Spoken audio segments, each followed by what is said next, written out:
Danger zone, हमारा खास show जिसमें हम बात करते हैं सिर्फ और सिर्फ उन स्टॉक्स की जिनसे आपको दूर रहना है, जहां निवेश आपको नुकसान पहुंचा सकता है। आप अलर्ट रहें, कॉशियस रहें, इसी मकसद से हम कुछ स्टॉक्स आपको बताते हैं इस शो के दौरान। बातचीत करते हैं हर रोज हम कुछ ऐसे स्टॉक्स की जहां पर एक नेगेटिव न्यूज फ्लो की वजह से आज दबाव देखा जा रहा है। कुछ ऐसे शेयरों के बारे में भी आपको जानकारी देते हैं जो कि स्ट्रॉन्ग मूवर रहे होते हैं लेकिन फंडामेंटल्स बिल्कुल भी साउंड नहीं है।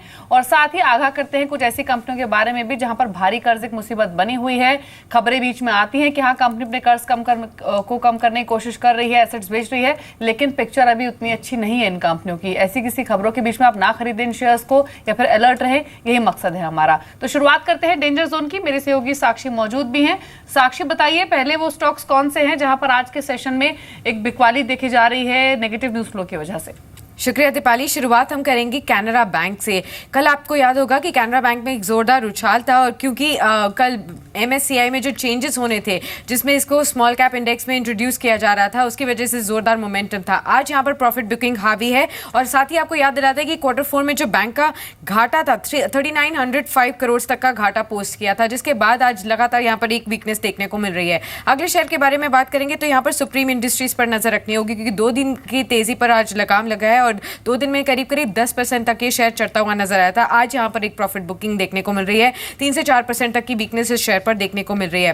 नेक्स्ट जिसकी बात करेंगे एविएशन स्पेस से इंडिगो या जेट एयरवेज को आप लीजिए, दोनों में ही आज दबाव देखने को मिल रहा है। खास तौर पर एयर टरबाइन फ्यूल जो है उसकी कीमतें 9.2% तक बढ़ी है। आपको याद दिला दें कि एविएशन स्पेस के लिए सभी कंपनीज के लिए ऑपरेशनल कॉस्ट का 40 to 50% हिस्सा ETF के कॉन्ट्रीब्यूशन से आता है, जिसकी वजह से कहीं ना कहीं एक नेगेटिव सेंटिमेंटल इंपैक्ट इन तीनों शेयर्स पर देखने को मिल रहा है। ये लिस्ट में मेरे पहले 3 नाम हैं। दीपाली।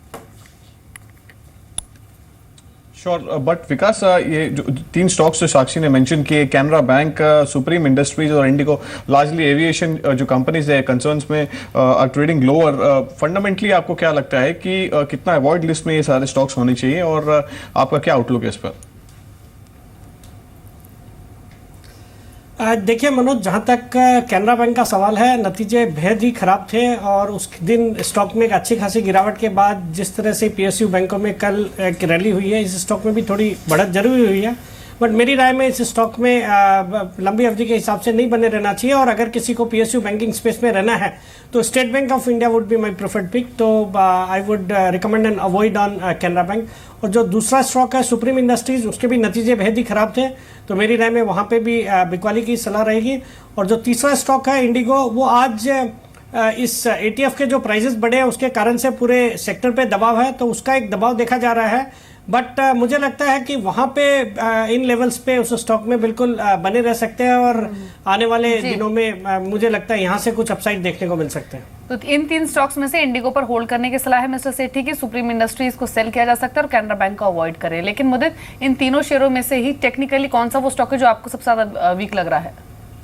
देखिए, सुप्रीम इंडस्ट्रीज़ को ही बेचने की सलाह दूंगा क्योंकि स्टॉक का अगर मैं चार्ट स्ट्रक्चर देखता हूं तो काफ़ी अच्छी तेज़ी जरूर स्टॉक में दिखाई थी, लेकिन अगर स्ट्रेंथ की बात करें तो वॉल्यूम कहीं भी स्टॉक में नज़र नहीं आए। जब स्टॉक में तेज़ी आती है, स्टॉक में वॉल्यूम भर जाते हैं और देन नेक्स्ट डे स्टॉक में जो वॉल्यूम है वो ड्राई हो जाते हैं। तो ये दर्शाता है जो स्ट्रेंथ है स्टॉक में वो अभी वीक बनी हुई है और यहाँ से डीप करेक्शन स्टॉक में आ सकती है और 850 तक के लेवल्स सुप्रीम इंडस्ट्रीज़ में नियर टर्म में देखने को मिल सकते हैं।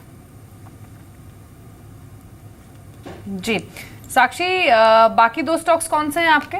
जी दीपाली, अगला मैं नाम लूंगी यहाँ पर मेटल स्पेस से नाल्को का। देखा जाए तो आज मेटल इंडेक्स काफ़ी वीक है और सबसे ज़्यादा गिरने वाले शेयरों में से मेटल्स के स्टॉक सबसे ज़्यादा कंट्रीब्यूट कर रहे हैं गिरावट में। अगर देखा जाए नाल्को में तो कहीं ना कहीं चाइना का जो PMI इंडेक्स आया मैन्युफैक्चरिंग का, उसका रिफ्लेक्शन पूरे मेटल इंडेक्स पर देखने को मिल रहा है। काइक्सन मैन्युफैक्चरिंग PMI जो रहा है 49.4% से घटकर 49.2 रहा है और कहीं ना कहीं कंसेक्यूटिव 15 महीनों तक यहाँ पर एक वीकनेस देखने को मिली है और जिसकी वजह से आज पूरा ही मेटल इंडेक्स दबाव में चल रहा है। नाल्को मेरा शेयर होगा, यहाँ पर भी नजर रख के चल सकते हैं क्योंकि यहाँ पर काफी वीकनेस आज देखने को मिल रही है। आखिरी शेयर में जिसके बारे में बात करूंगी अशोक लेलैंड है। हालांकि स्ट्रॉन्ग कंपनी है और काफी स्ट्रॉन्ग फंडामेंटल्स है, एनालिस्ट के टॉपिक्स में से भी रहा है ये शेयर, लेकिन आज यहाँ पर एक डिप देखने को मिला है क्योंकि मई के जो बिक्री आंकड़े आए हैं कंपनी के सेल्स फिगर्स, उस पर नजर रखने की जरूरत है। 9875 यूनिट्स की कुल बिक्री है, ये ईयर ऑन ईयर 6% तक का इजाफा रहा है, लेकिन अनुमान से कम यहाँ पर बिक्री में बढ़त देखने को मिली है। 8% तक का यहाँ पर अनुमान था और उससे कहीं ना कहीं कमजोर यहाँ पर आंकड़े फिगर्स पोस्ट करते हुए कंपनी नजर आई है और आप देखिए कि हरे निशान से ये लाल निशान भी स्लिप होते हुए शेयर नजर आया है। श्योर बट जैसे विकास, जैसे साक्षी ने बताया यहाँ पे अशोक लेलैंड और उन्होंने नाल्को का भी नाम मेंशन किया, बट गोइंग फॉरवर्ड आपको क्या लगता है? Ashok Leyland it's month on month sales में और एक लार्जर डिप देखने मिला था and the numbers were below estimate. Fundamentally आपको क्या लगता है कि अशोक लेलैंड का परफॉर्मेंस कैसा रहेगा और आपकी क्या सलाह है इस पर?